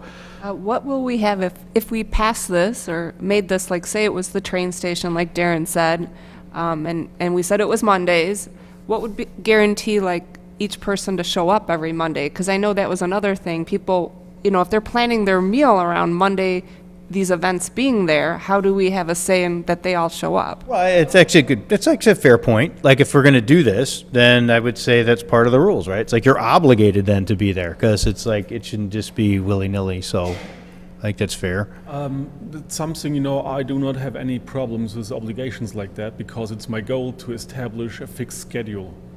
I want to have fixed locations, and it's very important to me to be there for my customers, because I have the experience whenever you do not show up only once, your regular customers will not come the next week, and also not the week after, because, you know, and that's quite a thing. But I have also realized that many food truckers I came across since I'm operating here have a little different view on that. And how should I put it? I mean, I think making such a project also always contains a little bit of any kinds of risk. I think it's difficult to force any business person to stick with a business that turns out not to run very well, right? If I figure out I'm making red numbers week and week and week, and I'm standing there doing hard work and doesn't pay off for me, why should I stay there? Sure. And I also think it's a question of the image food trucks have. I mean, I would like to change it, and I hope I'm able to have an impact on that, because, like I mentioned, it's important to me to be reliable and to stick with my schedule I have. But I also think the image food trucks have for many people is, I can go there, I can experience something, I can have something special, which is not very common. I can have something many restaurants do not have. And maybe regarding this concept, it might be also interesting to be a little more flexible on this side, to say, okay, sorry, for the next 3 weeks, we do not have an open slot for you for your pulled pork truck, but would you be interested in being with us here in Lockport in 4 weeks? Because the stir-fried noodle truck is not going to be there in 4 weeks, something like that. Might also be a possibility to add a little more flexibility to this food truck concept, like having few food trucks once a week. Well, that's a good interest. I mean, I don't know if I mentioned this already, but one of the things Florence said, he had some interest in helping organize multiple food trucks. So if it's partly the obligation of the person organizing that, if it's you, for instance, it's like, look, I'm always, our goal is to have 3 trucks there, and maybe it's a different one this week, but I don't know. I'm open to that. And certainly, if you're not making money, and I obligate you to stay, but I would then revoke the permit and say you can't come back for a year or something. It's like, as opposed to just, I come and I go when I please. So anyways, I think these are all things we can work out. It's the bottom line. So we'll have a conversation with staff and us. We'll talk this next week. We'll bring some more solid stuff to committee of the whole. We'll have the discussion again, and then we'll go from there. So, sure. Okay?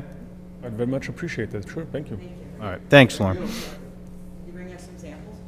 Yeah. I really wanted to bring some samples today. There were 2 ideas why I did not do it. I'm not, I just arrived in the United States, living here in April. I do not have developed a feeling yet where the bribe starts to be a bribe. That's right. We would have to take you out in cuffs. It was a trap. It was a trap, and you didn't fall for it. Good for you, Florence. $75? Okay. Oh no. I mean, I'm not cheap, but I'm not that expensive. I could do that. And actually, the second reason is I was sold out today. Oh, good. So. Thank you. But of course, yeah. I mean, whenever it comes to a meeting like today, I could, of course, provide some samples, and no problem at all. All right. Thanks, Florence. Appreciate the time, man. Right. All right, you guys. I do have is there any other new business before I get to these comment cards? Thank you. Anybody else got anything? Okay. I did have a few comment cards today. Diane, want to come on up? You out there, Diane? So, Diane, if you can help us out, just tell us, where you live, if you can, and then just tell us what's on your mind here. Sure, thank you. My name is Diane Bazan. I live at 16821 Ennerdale, and I've only been a resident here in Lockport for about 1.5 years. So I have just 3 things that I want to, well, 2. I'll just go to 2. It's a long meeting. First of all, the sidewalk on Farrell that they're putting in the blacktop, it's wonderful. But when I leave my house on Ennerdale and try to get to my granddaughter's school at Butler, I have to walk on the street on Division. And it's very, very dangerous for me to do that or for me to ride my bicycle. So I would like, and it was wonderful to see the bike plan today. I applaud the effort, really, and support it. But I'd like you to put a priority on Division, okay? So thank you for that. And my second issue that I would like to talk about, I'm sure you are, the Times Weekly, again, I'm a newspaper reader, and the Times Weekly from Joliet, Mr. Wayne Horn, H-O-R-N-E, has been writing exclusively about the water issues and the fact that Joliet is going to be running out of water within the next 10 to 15 years. And as a new resident now of Lockport, it's very concerning to me to think about not only my husband and I, who knows if we'll live 15 more years, but for our grandchildren and our children who are here. Our daughter-in-law has a business here in the village also. And I wondered and I had tried to find out if we were on the same aquifer, which is the Iron Pond, I-R-O-N-P-O-N, Gainesville Aquifer. If we were on the same aquifer. If we are, if Lockport is, well, then we're going to be running out of water within the next 10 to 15 years also. So I wondered if the village, Mayor, if you have a long-range plan for the water situation, and that's all. And I thank you. Okay, that's great. Actually, our engineer's not here tonight. He would be able to give you the best case on how all that's working with the water. Certainly, it's been on all of our minds, and how we've moved forward with our new deep well, and we share it with the shallow well, which are two different aquifers. But really, ultimately, Diane, we're all waiting to see what Joliet does. If Joliet gets off the aquifers, then, I mean, they're a huge user. That changes how the aquifers that we do share with them and the longevity of it. It's best for us, and I'm just trying to give you the short answer because Brent's not here, but for us to have our own water system is very important. In the future, if it ever had to happen, like, you know, if 50 years from now, there's like the aquifers are so dry, we could always switch over to our Lake Michigan allotment. But in the meantime, having our own equipment, having our own wells has, I think, helped keep costs down. And as we've been cleaning up the water wells, the water quality has been improving too as well. So in the meantime, we're all waiting to see a little bit what Joliet does. We have some shared aquifers, some not with them. And anyways, Brent can give you a better. Yeah, Brent would be best, but we only have one well that's the one deep well that connects to the same aquifer that Joliet has. So all the other wells are shallow. We're also exploring other shallow wells. So we're not in that predicament right now. We're not forecasting that predicament for, you know, no one knows, 10, 20, 40, 50, 60 years. I think what the mayor says is right. There's a lot of arguments back and forth in regards to what's going to happen if Joliet goes to Lake Michigan or not. Wayne Horn is shamelessly self-promoting. He's on the Water Commission in Joliet, but also a writer for a local paper, which is a conflict of interest in my opinion. I happen to be the chair of the Public Water Commission of 6 communities, including Joliet and Lockport and Rockdale and New Lenox right now. And so we are, as a group, formally watching what Joliet's going to do and waiting to find out. Joliet has reached out to all of our communities and asked if we want to partner in a future water source, which at some point we will have to deliberate. But really, we don't have that urgency right now. You know, our wells aren't drying up, but our plans are to continue on our path, controlling our own system with a blend of shallow and deep wells. And I think our future water source is secure as far as right now. But we're going to find out what they end up doing, and that will be decided by the end of this year. Joliet is supposed to decide by December, and you know, we'll probably discuss what they do and how that's going to impact us and our future planning after that.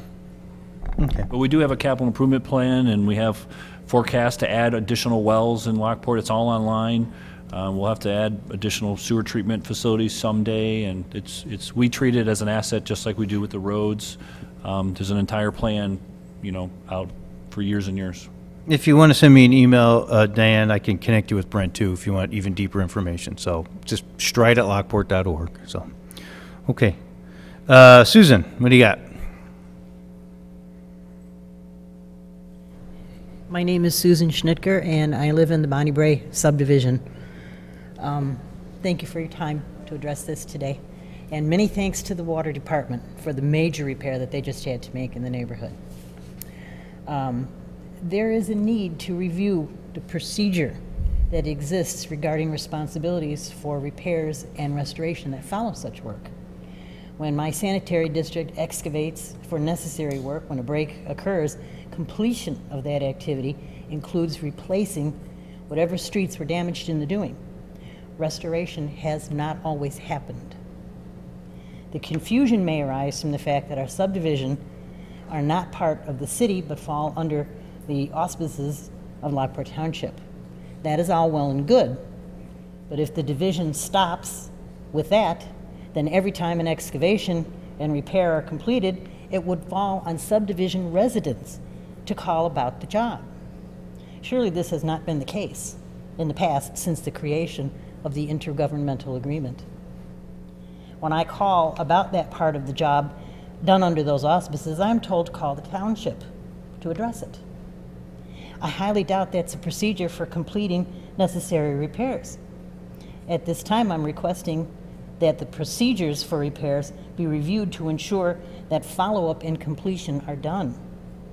Whatever the division of labor is, the procedure must address that each party properly completes their restoration and does not rely upon residents to call for that work.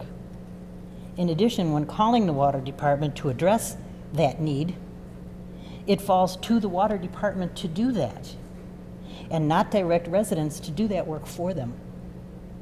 Somewhere along the line, completion is falling through the cracks and needs to be addressed. That is what was included in the intergovernmental agreement. I am formally requesting a review of the procedures for completing repairs under our agreement to assure that it includes necessary repairs and follow-up. And I'm not sure where to address this, but I would like to send the letter. I'll take it. Sure. Are you live in an unincorporated area then, your address? Okay. Yeah, Bonnie Brae and Forest Manor are not part of the city, Okay. they are part of the township. All right, thank you, Susan, for, Thanks for your time. yes, of course. But remind me what our intergovernmental agreement is, what we have with these guys. Well, You there's just at the still- wrong meeting, basically, or is this stuff that we have obligations Well, I with? mean, no, I mean, the city of Lockport wouldn't necessarily be obligated. Without Brent here, obviously, and not knowing the facts of the situation or where, Roy, I don't know if you've got anything on that, but typically, it's either our workers or contractors that are paid by, it depends on the work. And typically, we're not working outside the city limits. So in the unincorporated areas, it's a contractor hired by the township. It's possible that it could be some of our employees and/or contractors, depending on the situation. But we can, I mean, I'm sure the agreement says that both parties will work in good faith to make the proper, repairs in a timely manner. Define timely manner and define who's paying for those improvements. It's all the Lockport water system, but you run into these areas where if it's outside the city limits, we tend to stop at those lines in doing some of the work. But Well, why don't we do this, if you can? If you can have Brent reach out to Susan, try to find out this. phone number in here? No, actually, it's not. Did you write that on there for me? Just, if you have Brent reach out to Susan, find out what the specific issues were on this, and maybe either it's be helpful for us problem solving it, if there's something in our responsibilities, or at least, the very least, we can help direct Susan to where to actually go with this. So, but I just have Brent reach out to her this week, if that's all right. Okay. And then our good friend Roy Adcock. What do you got, Roy? Maybe? Does that mean you're done? Right on. Almost. Meeting adjourned. Oh, sorry. I was just sitting at home. I just got back with the wife for something. But when I come up, I was watching about the bike path. It's a great idea. I'm glad to see it's finally going in. You guys did a lot of hard work. And so I want to, first off, come up here and compliment you guys on that. But I did notice when I looked at the quick plan before I came up, there was an area that brought some concern to me, because I heard some residents coming from Deer Path that saw me at an event, and it brought back some memories when I came to this council months ago with the Pro Lodges drawing, when Pro Lodges was coming in. And on that drawing, and I came to this council, there was a area noted in between, I believe, is buildings 2 and 3 next to the Lockport Heights Sanitary District property. It was listed as a 66-foot bike path, and I asked about it back then, and we said, no, there's no bike path going in there. And then I heard from this resident over in Deer Path that she was told that the Wolf Farm, and I haven't heard about it, that's why I was coming here tonight, that the Wolf Farm is going to give up some property for this bike path. And when you look at the drawing, Well, I see you shaking your head, Darren, but if you look at the proposed plan, they show that little blue line that she showed. There's a blue line going from Farrell to Smith across the district property for the bike path. And Which that's we were ba- told. And that's bad. So basically, Well, Roy, I'm these just are curious, Yeah. though, It's is a if it's an proposal, 8-foot bike Roy. path. It's a proposal. these are suggestions. These guys. This is a concept. Yeah. Okay, Somebody's we went- thinking about going out and buying a Okay, am car. I going to get Aaron, to you don't- speak, or am I going to have to Roy? argue You with don't you, have to- Darren? Gosh. It's okay. I do this every time I come up here. I only get 3 minutes, Darren, or do I got to argue with you? Sorry. I do. It's all It's all conceptual. proposed, but my question is people are beginning to wonder now, if it's an 8-foot bike path, that's not a big deal. Mm-hmm. But when we see drawings before that show a 66-foot bike path, and then we're told there is no bike path, and now there is a bike path for an 8-foot, that's fine. But we're worried about a road going through there. Yeah, right. I There think is a drawing. we've had conversations many times. There's no road Everybody going through. keeps saying that. Yeah, okay. There's no road going through there. Right. And every time something comes up, you say, there's a road going through there. You know there's no road going through there. So why do we have to continue to have the conversation about a road going through there? 'Cause why was we told there was no bike path months ago when I brought it up on the drawing? Again, these guys just presented this to us the Proposal. first time. These are their thoughts and recommendations on I how just to make wanna the city clarify that most there is- connected. But why was it proposed to come through the district's property? Because they don't know it's the district's property. They don't know Roy Adcock's going to get It's not hot in mine. his Don't- pants don't over say this. Roy, They 'cause I got just enough they problems they with just that going they're out just there. looking overall at the map and saying how can we connect the city, not necessarily that that's the good. district and what's the Like I relationship said, there. it's good to connect everything. I like that. But I would like to have had this brought up at an IGA meeting so we wouldn't be doing this in public as Right, well. there's no Aaron, intent this is the to first be on time your any of property. us have even seen it. Really? Yeah. First time we even saw it. So you can. All these meetings that she said they had before this? and What's that? Public meetings, didn't you come out for Hey, that? we don't have secret bike path meetings, Roy. It's the first time we've I know I seen didn't it. say that. Please, I get enough people saying I'm saying things. I never said secret meetings. Please, let's not go down that Well, I road. just want to assure you, this is the first time we've all seen Okay, it. good enough. Thank you. All right, Roy. Because it's also dealing with that property that we're up for sale. And just a final close out on a positive note, let's end on a positive so we can all be positive. I'd like to be positive today. To solve some of the other water issues, just to let everybody know, the county and Lockport Heights did agree, and we're opening up for bids to finish up most of that water main project over there, which so now the city won't have to maintain 2 water mains, so. Okay. I think that's a good positive way to end this conversation. How's that? Thank you, Roy. Is that good? All right, All good. thank you. All right, my friends, anything else before we close up? All right, looking for a motion to adjourn committee of the whole? Everybody was in on that one, man, so just take your pick. I think Renee motioned, and how about second by Joanne? No, Oh, Catherine, she's pointing at Catherine. Okay, all in favor? Aye. Aye. Do you guys need 2 minutes, or you just want to roll? Yes, Okay. please. All right, just take a quick 5, and we'll come right back.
Amend the roll call.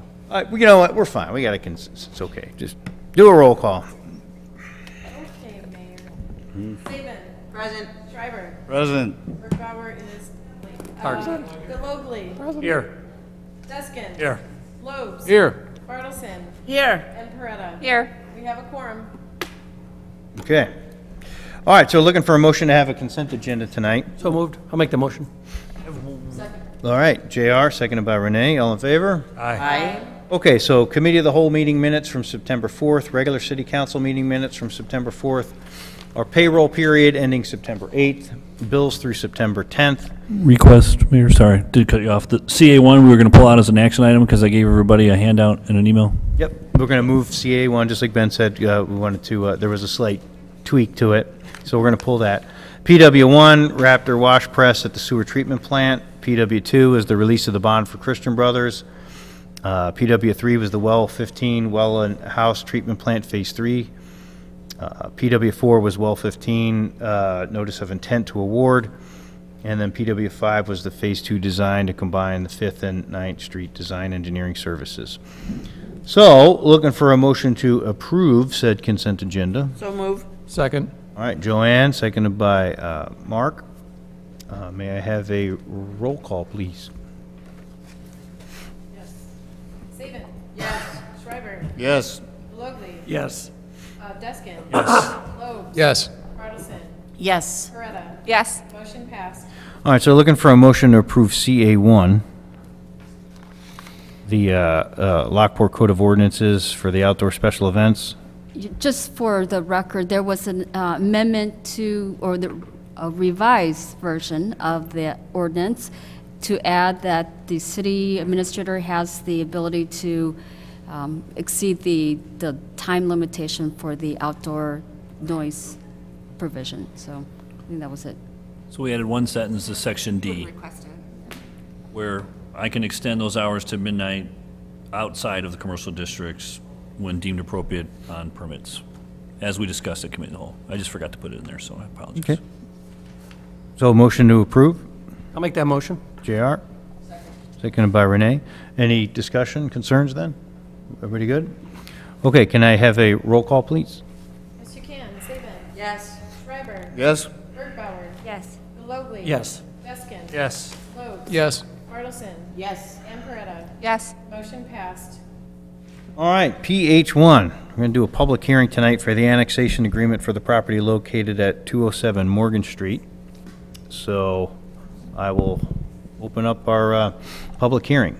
So there is a public hearing being held tonight and pursuant to Illinois law to consider the annexation agreement between the city and the property owners Valerie and Daniel Acosta at 207 Morgan Street in unincorporated Will County. For the public hearing, there will be a motion to open the public hearing. Staff will give a brief presentation. Anyone from the public will be able to present their testimony for or against the annexation agreement, and there will be an opportunity for the members of the City Council, petitioners, and objectors or supporters to ask questions regarding each annexation agreement or the amendment to the annexation agreement. Then at the conclusion of this presentation, any questions or comments from the public, there will be a motion to close the public hearing so that the City Council can deliberate and vote to approve or deny the annexation agreement. So I'm looking for a motion to open the public hearing for annexation for 207 Morgan Street. So move. Joanne? Second. Seconded by JR. Is it all in favor? Aye. Aye. All good? Okay. Sonny, you want to Yes. take this? Thank you. This, and I'm not going to belabor the details of the annexation agreement. It was discussed at the last committee of the whole. This is a property located at 207 Morgan Street. It's not within the boundary of any other municipality. The publication of this public hearing was published pursuant to state law. There's the plat of survey and also the plat of annexation. And if there's any questions, the annexation agreement is included in the packet. As I stated, we discussed the details of it. But if there's any other further questions, I'll be more than happy to answer them. Good, any questions? All right, anyone in the audience, excluding Roy, who wants to say something? Just kidding, just kidding, man. Anybody got any concerns about the annexation agreement? Okay. So council, we're good, nothing? All right. So there being no one else who wants to be heard, then could I get a motion to close the public hearing? Renee? Second. Seconded by, I think JR was first on that one. So JR, all in favor? Aye. Okay, so now I need a motion made to, what am I confused now? You need a, We're actually going to do it. yeah. Yeah, so now we need a motion to make the vote, right? Okay, vote to approve. Resolution 19-109, approving the annexation agreement. And this is a resolution that the mayor, you vote on because it requires 2/3 vote. Okay. So, looking I'll for. make that motion. Yep, thank you, Catherine. Second? Second. Second by JR. And we'll do a roll call. You got it. Saban. Yes. Schreiber. Yes. Birdbauer. Yes. Galogly. Yes. Mayor. Yes. Deskin. Yes. Lobes. Yes. Bartleson. Yes. Coretta. Yes. Motion passed. All right, so that was the motion to approve the agreement. Now here's the motion to actually do it. So looking for approval or a motion for this. For the, 19035. yes, ordinance number 19035, and it requires a simple majority vote, so Mayor, you did not vote on this. Always left out. Got a motion for this one? I'll make a motion. JR? Second. Seconded by Catherine. May I have a roll call, please? Saban. Yes. Schreiber. Yes. Birdbauer. Yes. Galogly. Yes. Deskin. Yes. Lobes. Yes. Bartleson. Yes. Coretta. Yes. Motion passed. All right, very good. Moving on down the line here, we have the, do we need to do this AT1 then, or do we just? Yes. AT2, it's actually, or no, AT1, you're right, it's AT1. The other one was PH1. Okay. The item AT1 is the companion item to the annexation agreement and annexation of the property located at 207 Morgan Street. This is the rezoning part of it.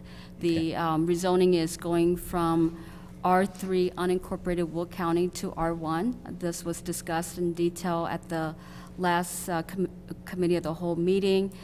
The zoning is surrounded, it's consistent with other residential area, and we're requesting that ordinance number 19-033, rezoning the property to R1, be approved.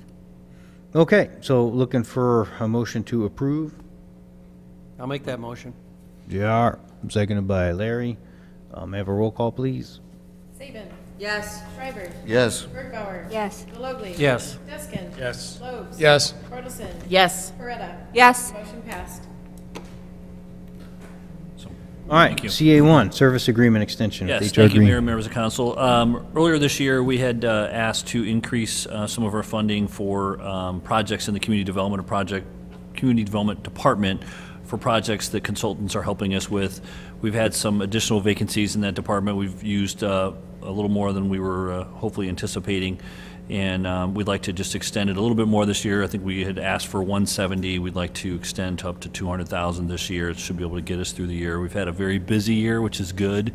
Bad time to have vacancies and other things going on, but you know, I think the process of having inside workers with consultants has been a good balance, and we're keeping up with the workflow, so that's good.